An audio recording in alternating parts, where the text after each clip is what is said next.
Bem-vindos, bem-vindas ao AND Podcast, o podcast da Associação Nacional dos Detrans. Aqui a gente conversa com pessoas que estão ajudando a transformar, a melhorar a mobilidade e o trânsito no Brasil. Meu convidado de agora é o Vinícius Novaes, diretor de veículos do Detran São Paulo. Obrigada pela sua participação aqui no nosso podcast, Vinícius. Eu que agradeço a oportunidade de falar um pouco do nosso trabalho lá em São Paulo e também como que a gente une aqui com a AND para expor isso para todo o Brasil. São Paulo é precursor em muitas iniciativas, de Detrans, sobre veículos, sobre mobilidade, e uma delas é a recuperação extrajudicial de veículos. Mas não é muito claro ainda para muita gente. Queria que você falasse um pouquinho sobre isso.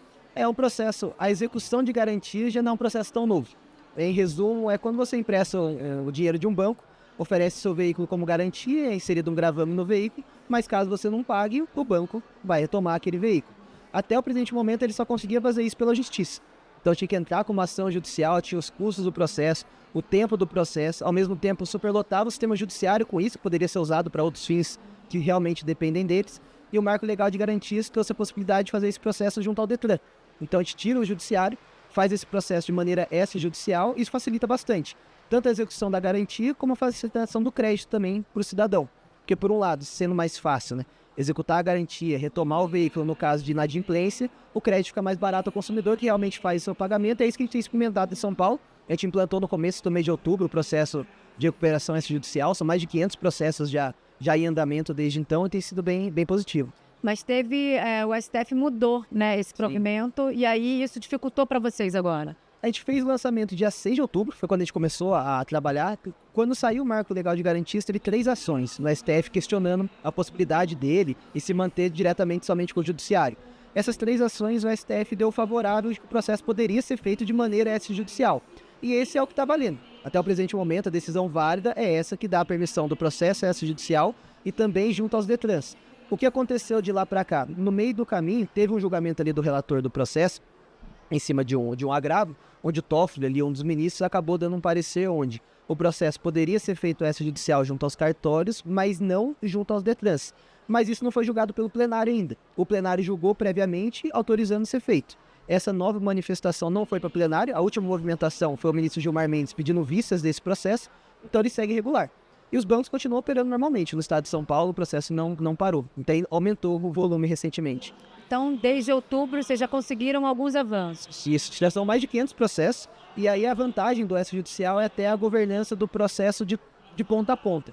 São Paulo já é reconhecido por ser o local, o estado que recebe os processos de transferência dos bancos quando eles fazem através do judiciário. Então não importa se o veículo ele é recuperado no Espírito Santo, no Paraná, no Amazonas, os bancos acabam registrando depois no estado de São Paulo pela praticidade, facilidade. A gente tem posto de vistoria em todos os estados do Brasil, onde ele consegue fazer a vistoria lá e registrar no estado de São Paulo. Isso já é feito, a gente já tem essa atividade, são 800 processos por dia que a gente opera lá desse tipo. Só que a gente acaba não tendo um processo digital. Por quê? Porque é sempre uma decisão judicial. Então, na prática, ou o banco ou um despachante que ele contrata chega com um rol de documentos, decisão judicial, mandato de busca e apreensão, termo de entrega. Ele envia essa documentação e cai no funcionário do Detran para olhar tudo isso. E, naturalmente, você tem um processo manual, você tem gargalo de tempo e de pessoas que poderiam executar atividades fundamentais para o órgão, salva-vidas, fiscalização de trânsito e tudo mais. O que o processo extrajudicial traz também de vantagem para o Detran? Corre tudo dentro dele. Então, eu não preciso mais olhar para papel nenhum. Eu tenho toda essa informação digital comigo, de ponta a ponta. O banco, a partir do momento que recupera esse veículo, ele já tem a transferência feita em minutos. Então, é ganho para todos os lados dos Detrans. O Detran de São Paulo também é pioneiro em relação ao Renave. Queria que você falasse um pouquinho sobre isso. Essa é bem uma experiência bacana que a gente teve lá em São Paulo referente a isso. O primeiro, e esse é um ponto importante que a gente tem feito lá e funcionado muito bem. Toda vez que a gente vai lançar uma portaria, primeiro a gente coloca para consulta pública, de pelo menos 40 dias. Que a gente chama o mercado, o cidadão, todo mundo para se manifestar e argumentar ali sobre a nossa proposta. Porque é natural, a gente tem uma visão de mercado, a gente tem uma visão interna daquilo que é necessário, da própria legislação, mas quem consome mesmo é quem está lá na ponta. E muitas vezes essa consulta pública, e assim, não é para inglês ver. É uma consulta verdadeira, a gente realmente analisa tudo que está ali, responde a todos, e muito do que a gente melhora e faz é decorrente dessas sugestões. O Renave foi dessa forma. A gente tinha uma proposta feita ali em maio de 2024 de portaria. O próprio mercado se manifestou bastante favorável à obrigatoriedade do processo, facilitações que para eles ajudariam bastante, e a gente tem feito esse movimento desde então. A gente publicou a nossa portaria em outubro de 2024, então a gente está completando um ano e pouco desse processo. E a evolução, pelo menos para a gente ali, é muito grande. O que mudou nesse ano? Nesse um ano, né? Um principal exemplo, se a gente falar de volumetria. Se a gente pegasse o novembro do ano passado, a gente tinha ali em média 10 mil veículos sendo transferidos por Renave por mês. Agora a gente já está em 65 mil. O mês de outubro agora fechou com 65 mil veículos sendo transferidos através do Renave. Velocidade. Quando a gente olhava para março, e nem faz tanto tempo assim, quando a gente olhava para março desse ano, só 1% das nossas transferências nos estados eram feitas em 5 minutos. A gente tem a transferência digital lá em São Paulo, só que o volume, assim como todo produto digital, ele tem a sua maturação, a sua fundação e depois ele escala. A gente estava ali no 1%. O Renave é o principal motor nosso para fazer esse avanço. E o que a gente está no nosso cenário de Renave hoje, olhando para novembro de 2025? 83% de toda a transferência que a gente faz com o Renave, ela é executada em 5 minutos. Seja uma entrada em estoque para a loja, seja uma saída ao consumidor final, ele tem essa transferência em 5 minutos, é a média. A gente tem transferência feita em 17 segundos lá dentro do estado.